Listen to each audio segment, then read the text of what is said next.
Bochaha seat पर Mukesh Sahni BJP से भिड़ने को तैयार, कहा यूपी में दमखम से लड़े तो बिहार में किससे डर। दिल्ली में शरद यादव की पार्टी एलजेडी का आरजेडी में हुआ विलय, विलय के बाद बोले तेजस्वी बहुत पहले होना चाहिए था साथ, शरद ने तेजस्वी पर जताया भरोसा। होली के बाद बिहार में संदिग्ध मौतों का सिलसिला जारी, कई जिलों में दर्जन भर से अधिक लोग अस्पताल में भर्ती, जहरीली शराब से दिख रही संख्या। नमस्कार, आप देख रहे हैं डीटीवी भारत और मैं हूं आपके साथ निर्भय किशोर। बुलेटिन की शुरुआत करेंगे इस वक्त की बड़ी खबर के साथ। बोचहा सीट जिस तरीके से राजनीतिक गलियारों में हलचल बनी हुई है, वैसे में अब बीजेपी के ऐलान के बाद कई लोगों की तस्वीरें सामने आने लगी है और ऐसे में अब बोचहा सीट पर बीजेपी से भिड़ने को मुकेश सहनी तैयार हो गए हैं। उन्होंने ऐलान कर दिया है कि अब वो बीजेपी से भिड़ेंगे। बीजेपी के ओपन चैलेंज को सहनी ने स्वीकार कर लिया है। उन्होंने कहा कि बीजेपी ने अगर प्रत्याशी उतार दिया है तो वो भी लड़ने को तैयार है, वो भी अपना प्रत्याशी उतारेंगे। यूपी में दमखम से लड़े तो बिहार में कैसा डर, ऐसा कह रहे हैं वीआईपी सुप्रीमो मुकेश सहनी। तो मुकेश सहनी लगातार अब अपने स्तर से अपनी पार्टी को बढ़ाने की कोशिश करते रहे और ऐसे में उत्तर प्रदेश में हुए चुनाव का खामियाजा उनको बिहार में भुगतना पड़ रहा है, क्योंकि मुजफ्फरपुर के बोचहा सीट पर मुकेश सहनी को काफी नुकसान हो रहा है। जो सीट एनडीए गठबंधन में जाने के बाद उनके पाले में थी, उस सीट पर बीजेपी ने अब फिर से कब्जा कर लिया है और बीजेपी ने मुजफ्फरपुर के बोचहा सीट पर बेबी कुमारी को अपना प्रत्याशी बनाया है।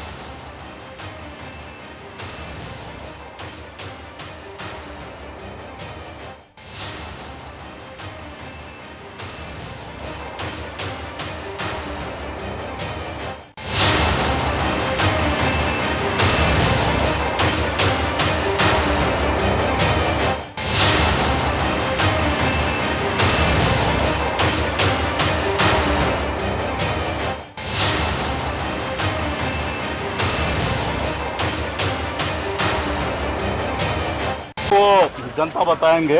हाँ। और चुनाव मैदान में उतरेंगे। इसमें क्या है, सब स्वतंत्र है चुनाव लड़ने के लिए। हाँ, उसमें कोई कहने वाली बात है। आपने देखा कि 19 में भी जब हम यूपीए गठबंधन में थे, एक सीट को लेकर हम लोगों ने उपचुनाव लड़ा था सिमरी बख्तियारपुर में, और फिर उसके बाद जब मैं उत्तर प्रदेश जाके चुनाव लड़ सकता हूँ तो बिहार प्रदेश हमारा अपना घर है, तो यहाँ पे चुनाव लड़ेंगे और सब लड़ेंगे। और भाजपा भी अगर वहाँ पे प्रत्याशी दिए तो दोस्ताना संघर्ष होगा। तो बिल्कुल बोचहा सीट पर अब किस तरीके की दमखम की कोशिश दिखाई जा रही है, वहां पर किस तरीके की कोशिश हो रही है। और अगर बीजेपी ने अपना प्रत्याशी उतार दिया है तो मुकेश सहनी भी अब मानने को तैयार नहीं है, वो भी बोचहा सीट पर लड़ने की तैयारी कर रहे हैं। हालांकि कई बातें सामने आ रही है, कई रणनीतियां सामने आ रही है, लेकिन फिलहाल क्या कुछ पटना एयरपोर्ट पर मुकेश सहनी ने क्या कुछ कहा, जरा अपने सहयोगी सीधे उत्कर्ष के पास चलते हैं, उनसे समझने की कोशिश करते हैं। उत्कर्ष, मुकेश सहनी ये दावा कर रहे हैं कि वो बोचहा सीट पर पूरे दमखम के साथ लड़ेंगे, क्योंकि यूपी में डरे नहीं तो बिहार में डर कैसा?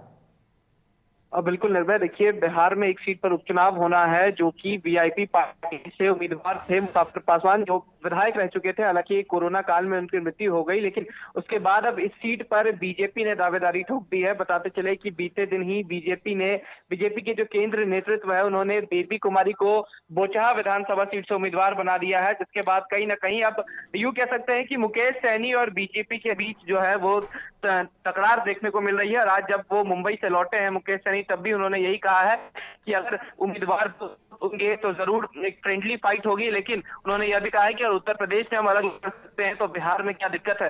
हालांकि जब उनसे पूछा गया कि आपके साथ गलत हुआ है तो उस पर उन्होंने कुछ भी नहीं कहा। तो क्या लगता है उत्कर्ष, जिस तरीके से अगर देखा जाए मुकेश सहनी दावा कर रहे हैं, कई वैसे तो कई सियासती सूत्र जो हैं वो सामने आ रहे हैं, लेकिन मुकेश सहनी की क्या मुकेश सहनी अपनी वीआईपी को बचाने की जो कोशिश कर रहे हैं सफल हो पाएंगे? बिल्कुल जी, देखिए जिस तरीके से अब उत्तर प्रदेश वाली स्थिति बिहार में होती नजर आ रही है, बीजेपी ने वीआईपी पार्टी से दूरी बना ली है, क्योंकि आप देखिए उपचुनाव होने वाले हैं बिहार में और साथ ही साथ मुकेश सहनी का जो एमएलसी टर्म है वो भी जुलाई में खत्म होने वाला है। बताते चले कि बीजेपी के ही तरफ से वो इस बार एमएलसी उन्हीं के तरफ से उन्हें बनना था, लेकिन अब जिस तरीके से विवाद छिड़ गया है, अगर बोचहा विधानसभा सीट से मुकेश सहनी अपने उम्मीदवार को उतारते हैं तो कहीं ना कहीं मुकेश सहनी को फिर से काफी ज्यादा परेशानी होने वाली है, क्योंकि अगर बोचहा विधानसभा सीट से हार गया बीजेपी तो कहीं ना कहीं इनका सीट रिन्यू नहीं होगा। हालांकि जो स्थितियां बन रही हैं बोचहा विधानसभा सीट में बीजेपी के उम्मीदवार जो हैं वो काफी ज्यादा तेज तरार है, और बोचहा से अब जो मुकेश सहनी उम्मीदवार उतारेंगे कहीं ना कहीं इस पर भी अब संशय बरकरार है। बिल्कुल, तो संशय बरकरार है। बहुत बहुत धन्यवाद उत्कर्ष इन तमाम जानकारियों के लिए। तो इस पूरी सीट पर संशय बरकरार है, क्या कुछ होगा, लेकिन कई सूत्र सामने आ रहे हैं। एक सूत्रों के मुताबिक ये कहा जा रहा है कि जिस प्रत्याशी को मुकेश सहनी ने पहले से ही अपना प्रत्याशी मान लिया था वो कोई और नहीं बल्कि जिस सीट पर उन्हें नुकसान हुआ था, यानी कि कोरोना काल में उस सीट पर जिनकी मौत हुई थी उनके ही बेटे को वीआईपी ने अपना प्रत्याशी बनाने की बातें कही थी। लेकिन अब यह जानकारी मिल पा रही है कि उसी प्रत्याशी को अब, यानी कि मुसाफिर पासवान जिनका नाम था, उनके बेटे को राजद अपना प्रत्याशी बनाना चाहती है। ये मुकेश सहनी के दाव समझे जा रहे हैं। हालांकि अब तक इसकी औपचारिक घोषणाएं नहीं हुई है। ये सूत्रों के हवाले से खबर है कि मुकेश सहनी जिस प्रत्याशी को बनाने की बात कर रहे थे, राजद उस प्रत्याशी को उतारेगा और बीजेपी के कैंडिडेट को, यानी कि बेबी कुमारी को कहीं ना कहीं हराने के लिए एक नई रणनीतियों पर काम चल रही है राजद। और इसके अलावा वीआईपी इस उपचुनाव में साथ हो सकते हैं, लेकिन सब वक्त बताएगा। और चुनाव मैदान में उतरेंगे और इसमें क्या है, सब स्वतंत्र है चुनाव लड़ने के लिए। हाँ, उसमें कोई कहने वाली बात है। आपने देखा कि 19 में भी जब हम यूपीए गठबंधन में थे, एक सीट को लेकर हम लोगों ने उपचुनाव लड़ा था सिमरी बख्तियारपुर में, और फिर उसके बाद जब मैं उत्तर प्रदेश जाके चुनाव लड़ सकता हूँ तो बिहार प्रदेश हमारा अपना घर है, तो यहाँ पे चुनाव लड़ेंगे और सब लड़ेंगे। और भाजपा भी अगर वहाँ पे प्रत्याशी दिए तो दोस्ताना संघर्ष होगा।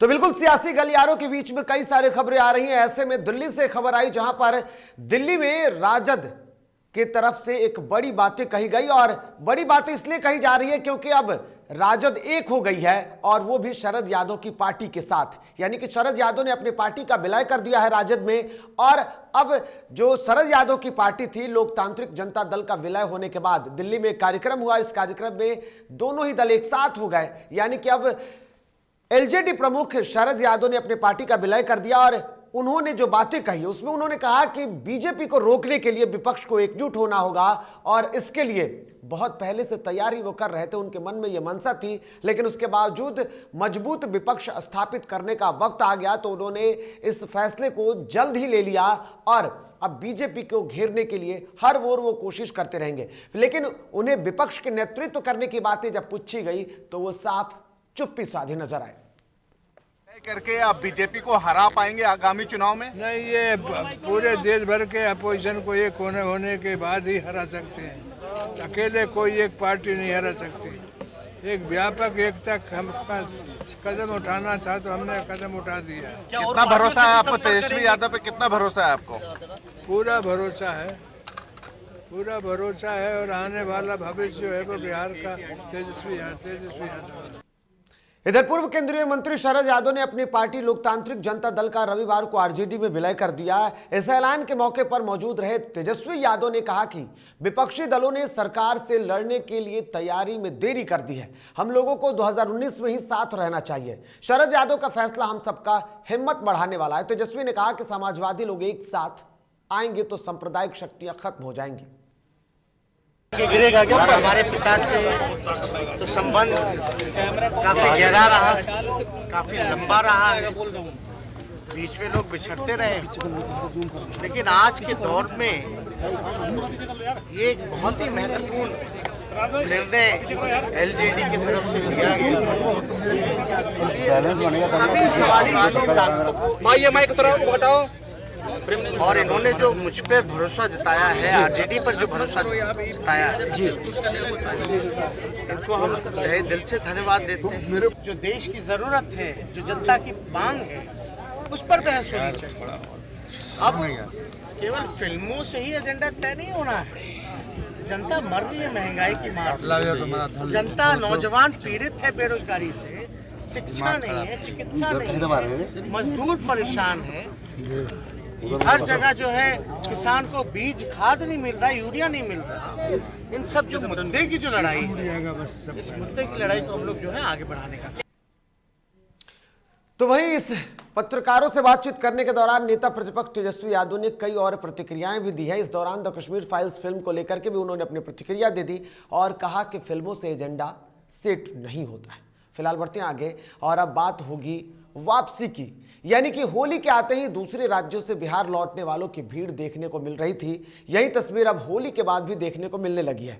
पटना जंक्शन पर अभी भी यात्रियों के वापस जाने का सिलसिला शुरू हो गया है। होली में लोगों को घर आने में भी दिक्कतों का सामना करना पड़ा था, वहीं वापस जाने के लिए भी यात्रियों को काफ़ी परेशानियों का सामना करना पड़ रहा है। ट्रेनों में दिल्ली और मुंबई जैसे शहरों के लिए 20 मार्च से 25 मार्च तक लंबी वेटिंग है। इसका जायजा लिया हमारे सहयोगी धीरेन्द्र ने। त्योहार खत्म हो गया है, लोग अपने अपने कामों पर वापस लौट रहे हैं और इस वक्त हम मौजूद हैं पटना जंक्शन पर, जहां पर लोग टिकट कटवाने के लिए आ रहे हैं, लेकिन उन्हें निराशा हाथ लग रही है क्योंकि ट्रेनें की जो सीटें हैं वो फुल हो गई हैं और 100-200 रूम जो टिकट है वो वेटिंग चल रही है। लेकिन जो है लोग जद्दोजहद कर रहे हैं। हमने कुछ लोगों से बात की, उन्हें गुवाहाटी जाना था लेकिन उन्हें टिकट नहीं मिला, वो वेटिंग बता रहा था, उन्हें निराशा हाथ लगी और जो है उन्होंने साफ तौर पे कहा कि मुझे जाना जरूरी है क्योंकि जो लोग हैं वो काम छोड़ करके आए थे, होली मनाने के लिए आए थे। बताइए क्या टिकट लेने गए थे, बोले कि डब्बा खाली नहीं, सीट नहीं है। क्या बोला? बोले कि डब्बा खाली नहीं है, टिकट नहीं मिलेगी। तो बिल्कुल जहां एक तरफ होली के बाद लोगों के लौटने का सिलसिला शुरू हो चुका है, तो दूसरी तरफ अब तस्वीरें अलग ही आ रही है। अब आपको एक खबर बांका से बताते हैं, जहां पर 7 लोगों की संदिग्ध परिस्थिति में मौत हो गई। कई लोगों का अस्पताल में इलाज जारी है। जहरीली शराब से मौत की आशंका जताई जा रही है। जहरीली शराब से मौत की हालांकि अब तक आधिकारिक पुष्टि नहीं हुई है, लेकिन उसके बाद तस्वीरें पूरे इलाके में देखने को मिल रही है, जहां पर लोगों में दहशत का माहौल है। तो होली के बाद से अब जहरीली शराब का कहीं ना कहीं आतंक एक बार फिर से बढ़ने लगा है। एक बार फिर से जहरीली शराब लोगों के लिए कहर बनकर आई है। होली के बाद ऐसी तस्वीरें आमतौर पर देखने को मिलती थी और 2016 में शराबबंदी के बाद भी लगातार स्थितियां बदलती हुई नहीं दिख रही है और बांका में 7 लोगों की मौत हुई है। इसके अलावा सूबे के कई जिलों में इस तरीके की तस्वीरें देखने को मिल रही है। तो आपको बांका की तस्वीरें बता रहे हैं, जहां पर कई लोग जो है वो अस्पताल में भर्ती हैं। दारू पिया था ये और समधी दोनों मिल करके, समधी है लिखा। कौन सब उनका समधी का नाम? समधी का नाम है डब्लू साहब। घर उनका घर बल्ली की तरफ। दारू पी के मतलब कब पिया है? 18 तारीख को पिया। अभी इसको होश नहीं आ रहा है ना? नहीं, होश तो था लेकिन आगे ये नहीं गड़बड़ा गया। मतलब 2 दिन से खाना नहीं खाया, उल्टी पूरा हो गया ना वो बेटी। हम सोचे कि बाबू उल्टी तुल्टी हो गया, पेट क्लियर हो जाएगा ना अपने। इधर होली खत्म होते ही जहरीली शराब का तांडव एक बार फिर से देखने को मिला। इसी कड़ी में मधेपुरा जिला के मुरलीगंज में 4 लोगों की संदिग्ध मौत हो गई है। बताया जा रहा है कि ये मौत जहरीली शराब से हुई है। वहीं लोगों की माने तो होली में जहरीली शराब पीने से 22 लोग बीमार हुए हैं, जिन्हें बारी बारी से मुरलीगंज पीएचसी और निजी अस्पतालों में इलाज के लिए भर्ती कराया गया है। जानकारी के मुताबिक 3 मृतक एक ही गाँव के दिग्गी के बताए जा रहे हैं, जबकि एक मुरलीगंज मुख्य बाजार के वार्ड नंबर 9 का निवासी है। हालांकि शराब से मौत के बारे में पुलिस और परिजन इनकार कर रहे हैं। वहीं कई शवों को पुलिस के सहयोग से आनन फानन में रात के अंधेरे में ही जलाने की बात सामने आ रही है।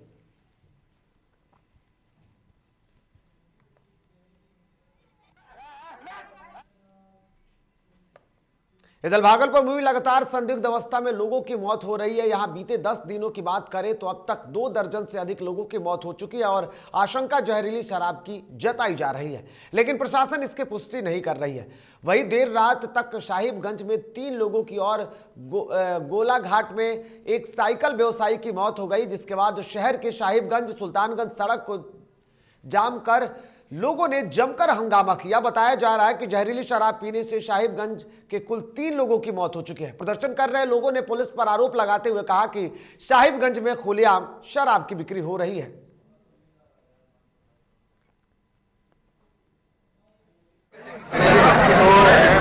खुलेआम दारू बिक रहा है और जहरीली शराब बेच रहे हैं, ठीक है, जिससे हमारे समाज की 4 व्यक्ति का मौत हो गया, ठीक है। और खुलेआम बेच रहे हैं दारू यहाँ। प्रशासन कुछ नहीं करती है, प्रशासन चुपचाप ताकती है, देखती है। विश्वविद्यालय थाना हमारे एसपी जो है यहाँ के डीएम देखते हैं।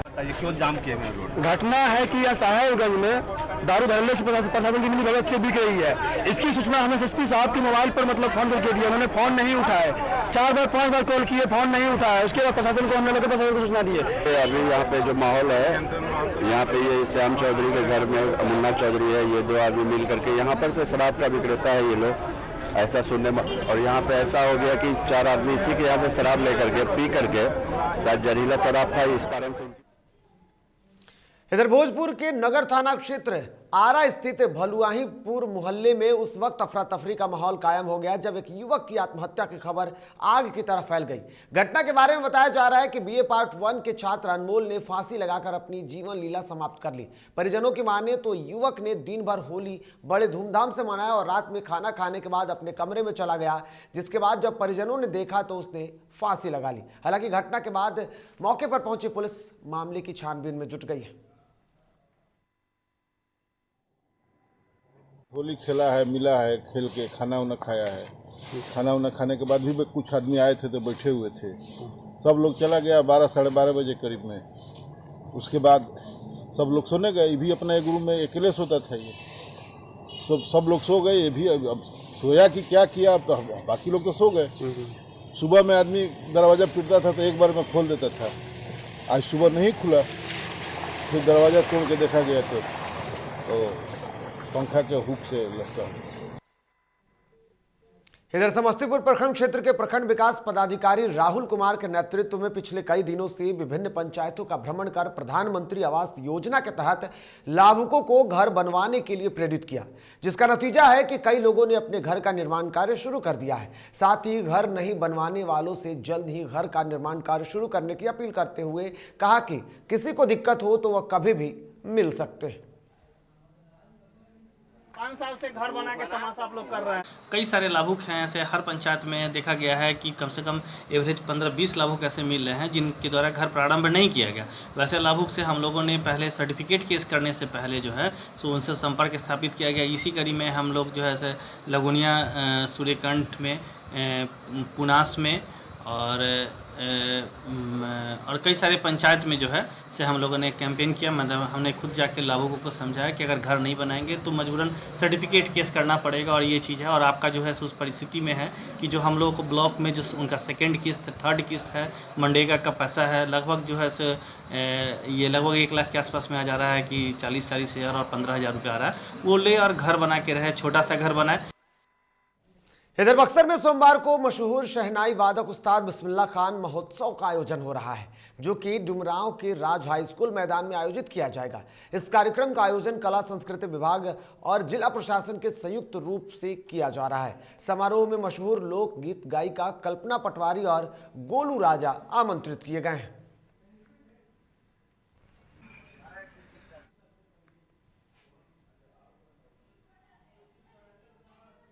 मैं हूं कल्पना पटवारी और मैं आप सबके बीच डुमराव बक्सर आ रही हूं 21 मार्च को आयोजित होने वाले उस्ताद बिस्मिल्लाह खान महोत्सव में भाग लेने के लिए।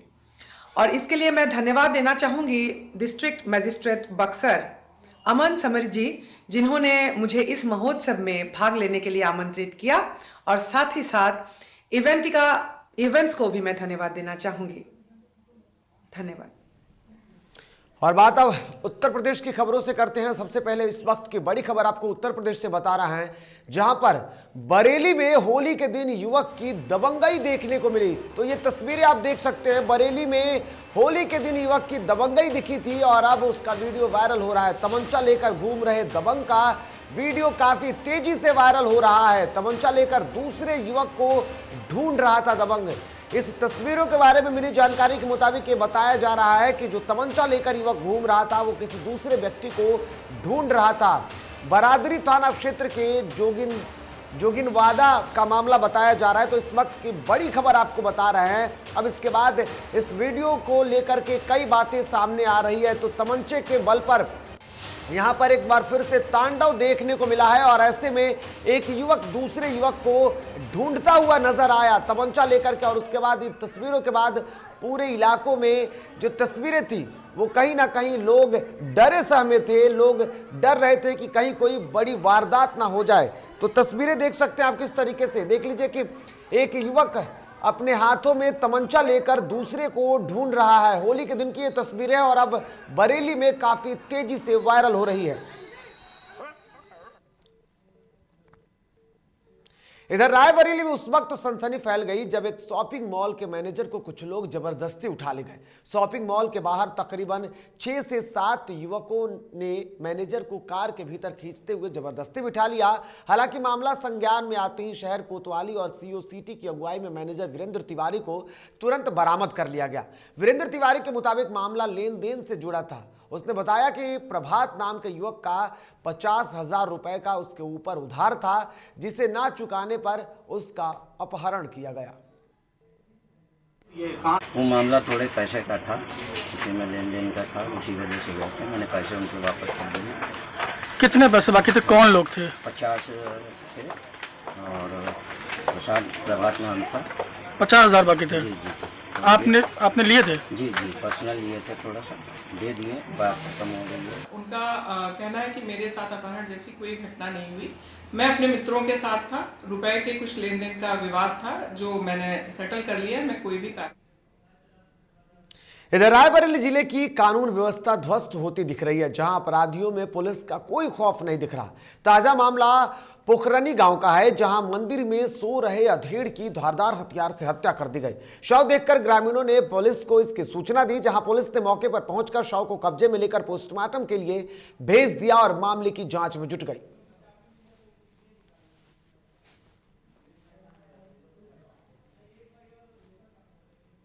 इधर अमेठी के पलिया चंदापुर गांव में संदिग्ध परिस्थिति में गांव के बाहर एक कुएं में युवक का शव मिला। ग्रामीणों की सूचना पर पहुंची पुलिस ने शव को कुएं से बाहर निकलवाया। परिजनों के मुताबिक मृतक घर से शौच करने निकला था, जिसके बाद उसका शव कुएं में मिला। युवक का शव मिलने से परिजनों का रो रो कर बुरा हाल है। फिलहाल पुलिस मामले की जांच में जुट गई है।